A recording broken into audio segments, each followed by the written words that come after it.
নির্বাচন বানচাল করতে ওসমান হাদির উপর হামলা এটি অশনি সংকেত। জুলাই শহীদ পরিবারকে টার্গেট করা হচ্ছে। ঢাকায় সর্বদলীয় প্রতিরোধ সমাবেশে এমন মন্তব্য করেছেন রাজনৈতিক দলের নেতারা। আইন শৃঙ্খলা পরিস্থিতি নিয়ে ক্ষোভ জানিয়ে তারা বলেছেন, স্বরাষ্ট্র উপদেষ্টা আর দায়িত্বে থাকতে পারেন না। এদিকে হাদির উপর হামলায় জড়িতদের গ্রেপ্তারের 48 ঘন্টা আলটিমেটাম দিয়েছে ডাকসু। শাহবাগে ব্লকেড কর্মসূচি শেষে ছাত্রশক্তির সচিবালয় যাত্রায় বাধা দেয় পুলিশ। ইনকলাব মঞ্চের আহ্বায়ক শরীফ ওসমান হাদির ওপর হামলার প্রতিবাদে সোমবার দিনভর রাজধানীতে ছিল প্রতিবাদ সমাবেশ, ব্লকেড কর্মসূচি।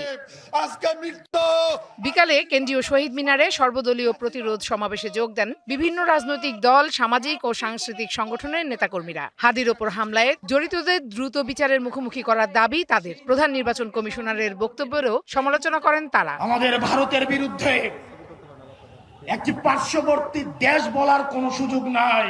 আপনার জবানে স্পষ্ট করতে হবে, এই বাংলাদেশকে ভারত একটা ফিলিস্তিন বানাইতে চায়। আমাদেরকে আর নিরাপত্তার ভয় দেখিয়ে লাভ। এর আগে দুপুর 12টায় শাহবাগে ব্লকেড কর্মসূচি শুরু করে ছাত্রশক্তি। এ সময় শাহবাগ ও আশেপাশের এলাকায় তীব্র যানজটের সৃষ্টি হয়।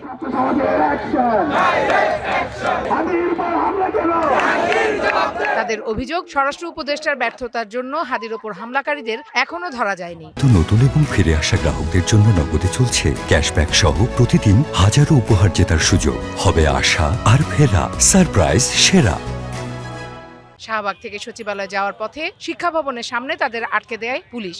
ইন্টারিম সরকারের ব্যর্থ স্বরাষ্ট্র উপদেষ্টা, তারপর আমরা চাই পাশাপাশি আমাদের যে অভ্যুত্থানের শক্তি আছে তাদের সকলের সহ দেশবাসী নিরাপত্তা আমরা চাই।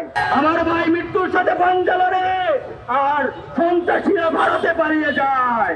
এই অথর্ব স্বরাষ্ট্র উপদেষ্টা তার দায়িত্ব পালন করতে ব্যর্থ হয়েছে।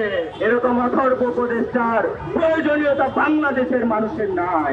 এই স্বরাষ্ট্র উপদেষ্টাকে যে পদত্যাগ করাতে পারবে তাকে 1 কোটি টাকা পুরস্কার দেওয়া হবে।